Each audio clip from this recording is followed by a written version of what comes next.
Selena anak, pasensya ka na kung hindi ka muna namin mapag-aaral ng nanay mo. Kailangan natin siyang asikasuhin sa sakit niya ngayon. Sa totoo lang nalulungkot talaga ako na hindi ka namin kayang pag-aralin sa university na gusto mo. Alam kong importante ito para sa'yo pero hindi ko na rin kasi alam yung gagawin ko eh. Pasensya ka na talaga nak. Masyado lang malaki yung pinoproblema ko sa nanay mo. Magpapaliwanag ng lalaking si Carl sa dalagitan niyang anak na si Selena. Ano ka ba naman pa? Kailangan mo pa bang sabihin yan? Alam ko naman yung sitwasyon ng pamilya natin. At hindi ko naman ipipilit yung sarili kong mag-aral lalo na at nakikita ko yung nahihirapan. Ako na munang bahala sa sarili ko pa.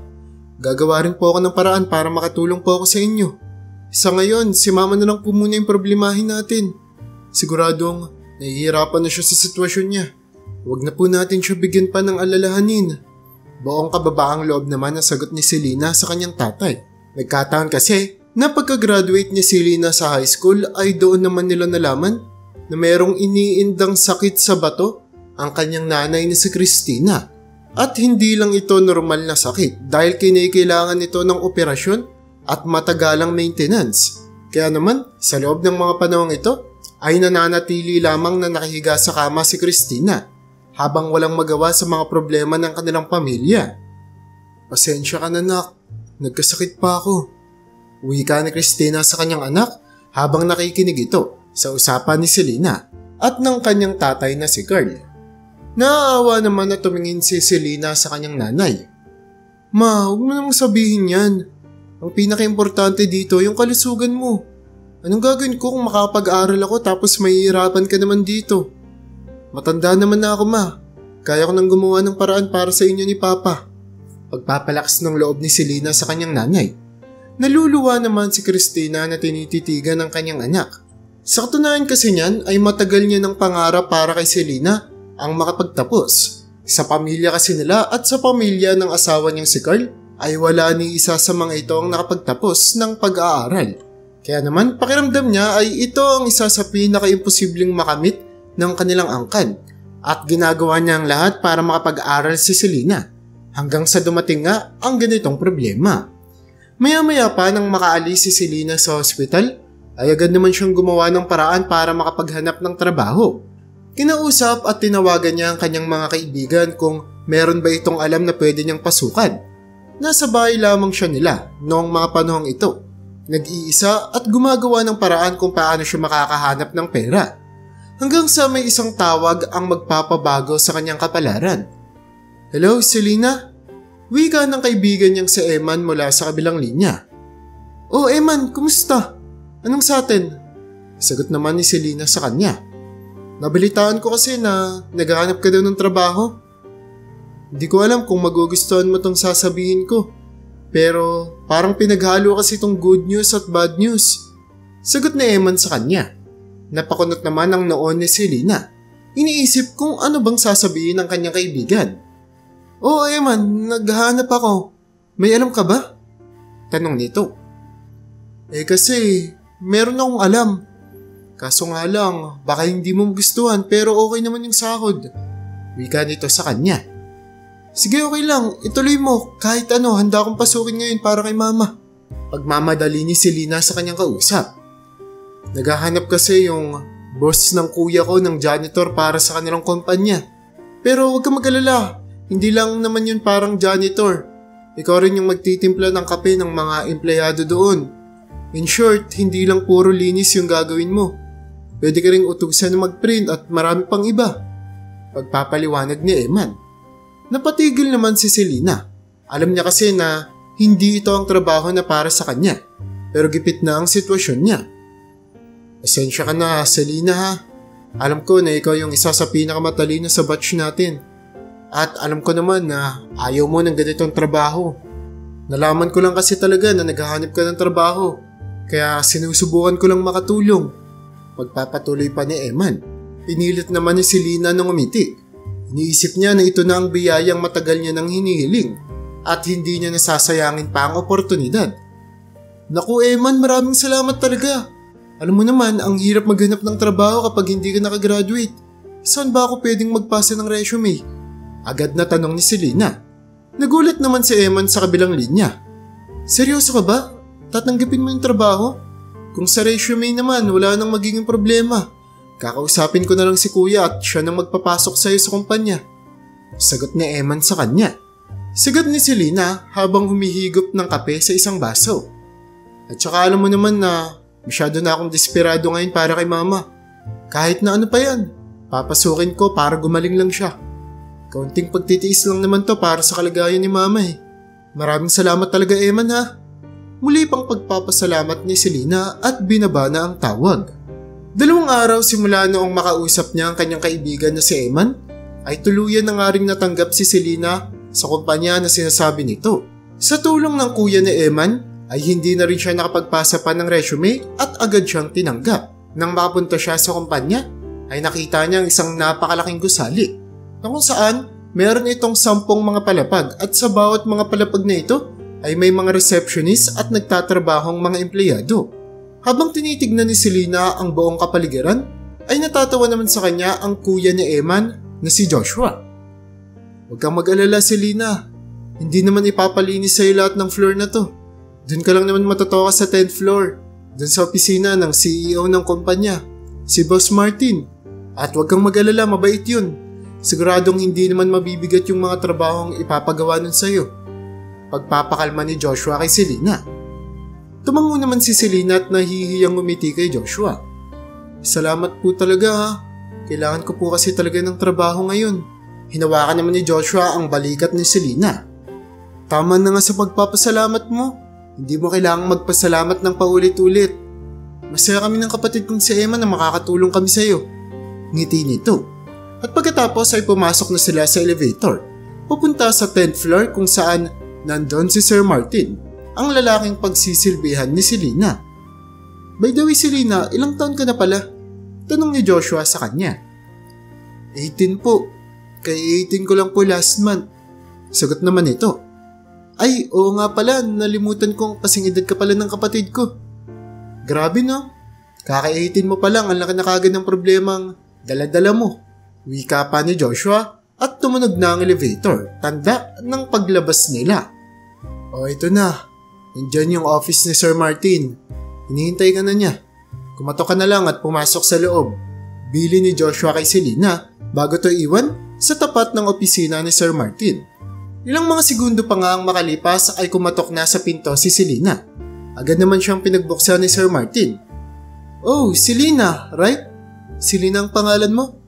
Tanong ng lalaki sa kanya. Opo sir. Kayo po si Sir Martin, hindi po ba? Tanong naman ito. Yes, I am the CEO of this company. Tara, pumasok ka. Maupo ka muna dito at explain ko sa iyo yung mga gagawin mo. Nag-aaya ni Sir Martin sa kanya. Nakita ni Selena na medyo may katandaan na si Sir Martin. Nasa 50 taon na ito. Pero mababakas na sa unang pagkikita pa lamang nila ay mabuting tao ang lalaki. Napansin din kasi agad ni Selena ang ngiti ng Sir Martin niya. At naalala niya dito ang kanyang ama. Halos pareho sila kung ngumiti. Okay Selena, welcome ulit sa company ko. Naku, kung alam mo lang sir, ako nga po dapat yung magpasalamat sa inyo. Sobrang kailangan ko po ng trabahong ito. Pinapangako ko naman po na gagawin ko ang lahat para mapaglingkuran po kayo lalong-lalo na po itong kumpanya nyo. Paulit pang pagpapasalamat ni Selena kay Mr. Martin. Tumawa naman ang boss niya sa kanya. Bakit sir, may nagawa po ba akong mali? May nasabi po ba ako? Pag-aalilang tanong ni Selena nang makita niya na tumatawa ang kanyang Sir Martin. Hindi, wala iha. Totoo nga yung sinasabi ni Joshua. Paulit-ulit ka daw kung magpasalamat. Masaya naman ako at ganitong klaseng tao katulad mo yung nakuha naming janitor. Pagpapagaan namang wika ni Sir Martin sa kanya. Ay sir, pwede po bang matanong? Bakit po pala kayo yung nag-i-interview sa akin? Di ba po kalimitan dapat may sekretaryo po kayong gagawin ito? Napatingin naman si Sir Martin dahil sa katanungang ito ni Sarah. Masyado kasi akong istrikto sa opisina ko. At gusto ko sana na kung sinong makukuha akong maglilinis dito ay alam ang ugali ko. At alam yung mga gusto kong gawin sa opisina.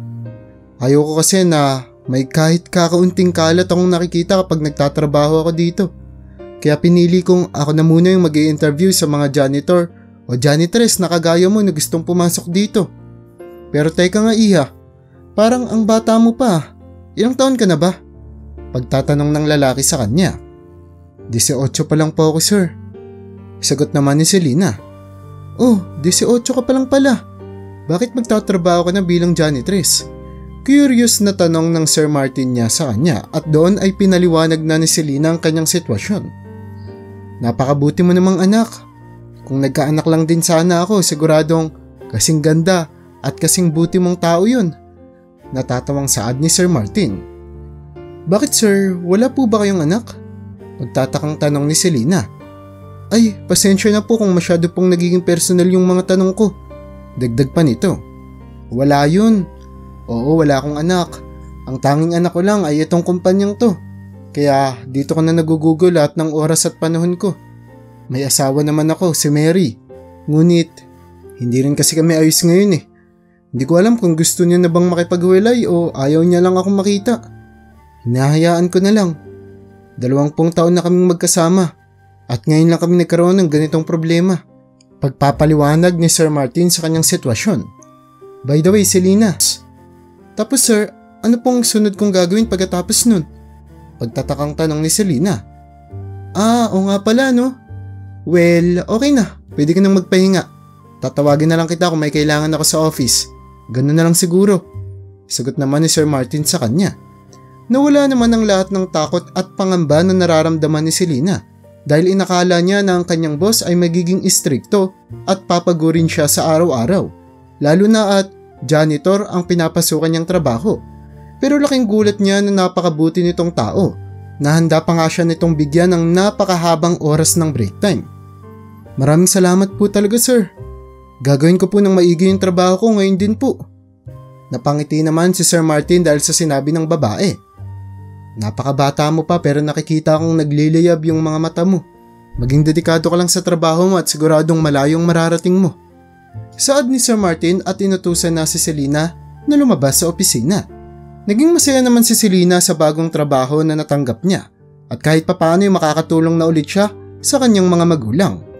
Ngunit 2 linggo pa lamang ang nakalilipas simula nang matanggap sa trabaho si Selena ay may panibago na naman palang pagbabago ang mangyayari sa kanyang buhay. Nang mapag-alaman kasi ng Sir Martin niya na hindi na pala siya nag-aaral ay sobra itong naawa sa dalaga. Kaya naman pinatawag niya ito isang hapon para kausapin. O Selena, kumusta? Kamusta naman yung pinapalinas ko sa'yo sa storage room? Natapos mo na ba? Bungad na wika ni Sir Martin kay Selena. Opo sir, natapos ko na po. Sa katunayan yan, katatapos ko lang po sir. Nakangiting wika naman ni Selena sa kanya. Sige, hindi na natin patataglin tong usapan. Pinatawag kita ngayon kasi gusto kong pag-aralin ka. Napag-alaman ko na hindi ka na rin pala nag-aaral. Sakto naman, may ino-offer yung kumpanya ko ng mga scholarship para sa mga empleyado dito. At pasok ka naman dun. Pagbabalita ni Sir Martin sa kanya. Seryoso po ba kayo sir? Pag-aaralin niyo po ako ng libre?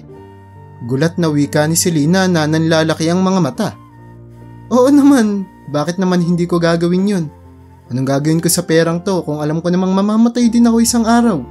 Pagbutihin mo na lang pag-aaral mo para matulungan mo yung mga magulang mo, okay? Wika ni Sir Martin bago palabasin ng opisina niya ang dalaga. Paglabas naman ni Selena ay labis ang tuwang nararamdaman niya. Hindi siya makapaniwala na bukod sa oportunidad na makapagtrabaho sa kumpanya ni Sir Martin, ay magkakaroon na siya ng panibagong oportunidad na makapag-aral. Malaking pasasalamat niya sa kanyang kaibigan na si Eman na nagsabi sa kanya ng trabahong ito.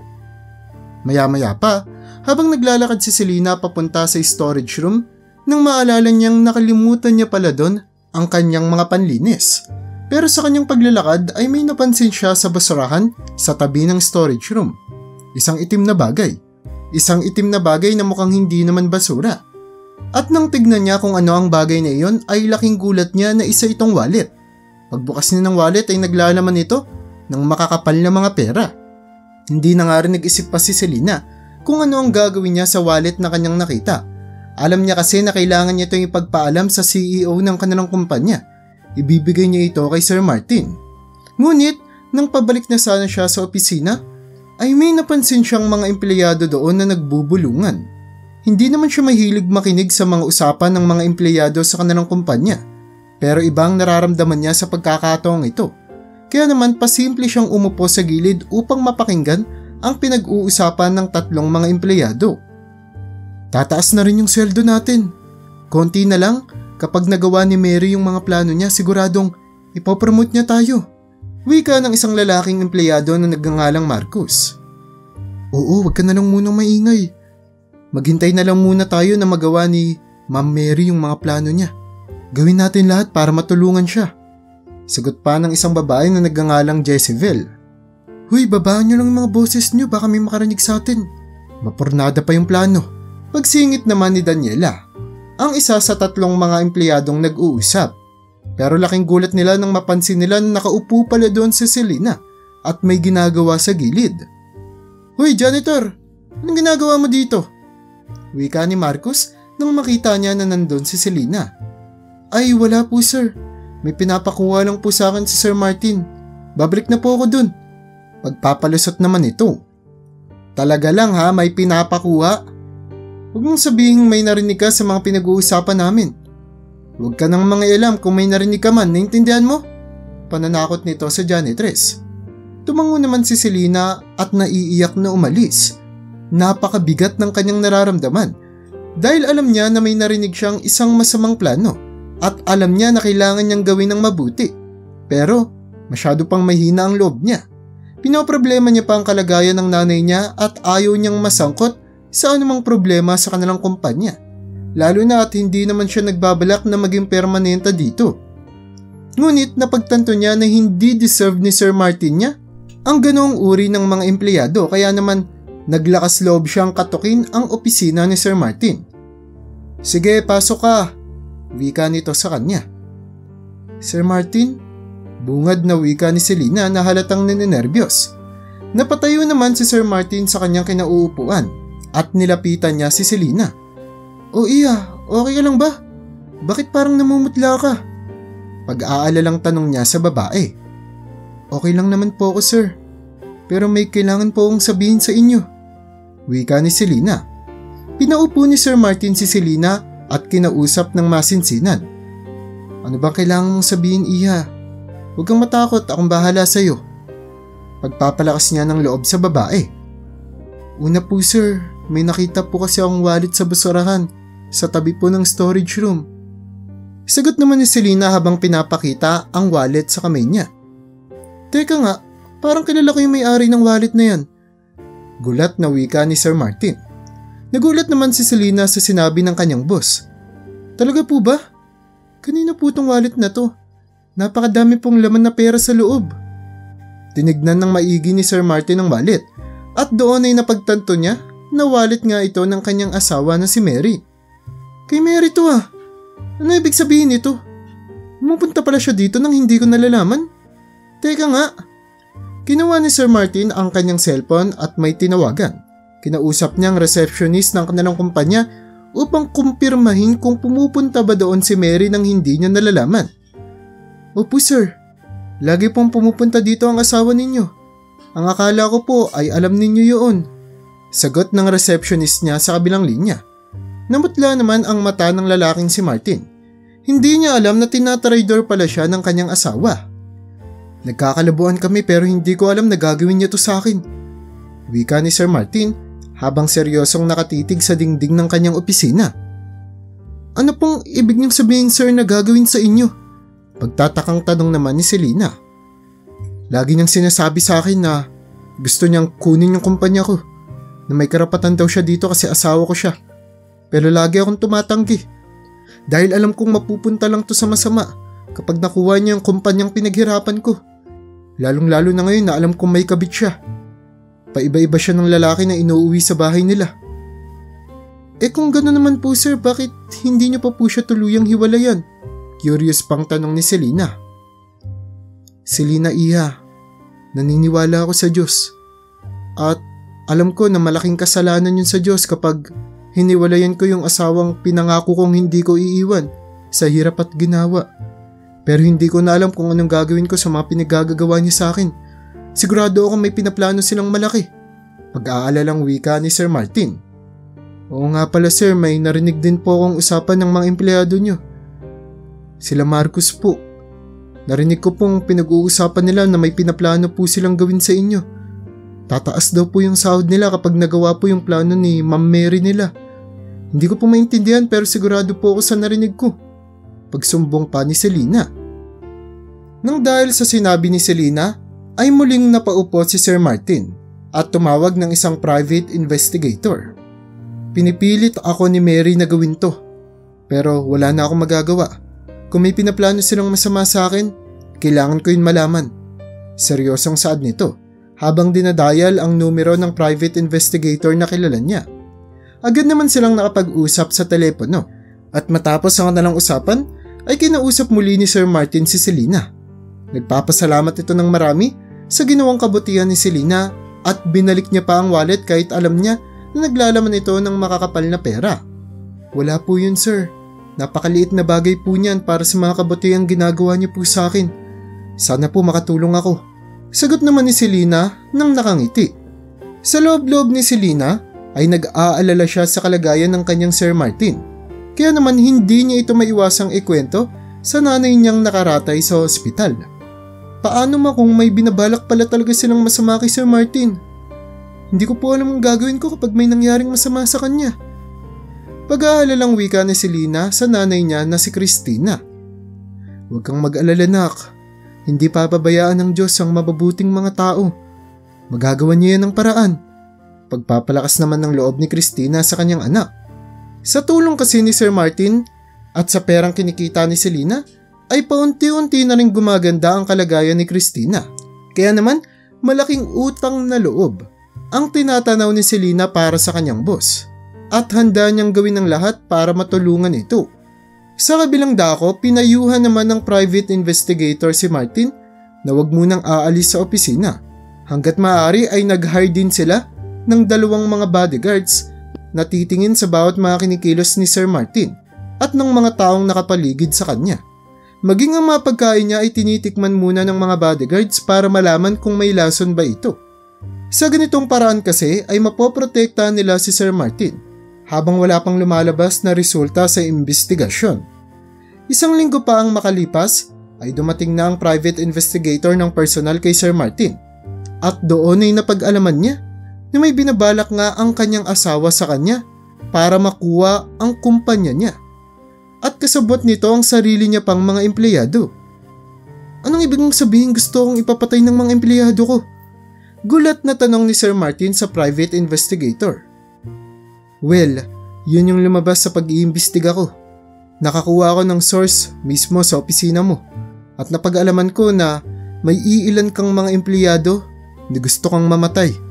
Dahil kapag nagawa nila yon, alam nila na si Mary ang susunod na mamumuno dito sa kumpanya mo. Kapalit naman ng pagtulong nila, ay pinangako ni Mary sa kanila na tataasan nito ang mga sweldo ng empleyado mong magta-trader sa iyo at hindi na sila mamamroblema sa pera dahil tataas din ang posisyon nila sa kumpanya. Ito ang revelasyon ng private investigator kay Martin. Mabuti na lamang at kumuha talaga tayo ng mga bodyguards mo dahil nakatakda ka na sanang mamatay 3 araw matapos mo akong matawagan. At ngayon ay galit na si Mary dahil napurnada ang kanyang plano. Ang balak niya sana ay maglalagay siya ng langis sa sasakyan mo. At sa pagbukas mo ng engine, maglalagay din sila doon ng explosives para sumabog yun kasama ka sa loob ng sasakyan. Kaya sinasabi ko sa iyo Martin, kung sino man ang nag-tip sa iyo na nanganganib ang buhay mo, utang mo sa kanya ang buhay mo ngayon. Dahil kung walang nagsabi sa iyo ng mga bagay na ito, maaaring pinaglalamayan ka na namin ngayon. Seryosong saad pa ng private investigator.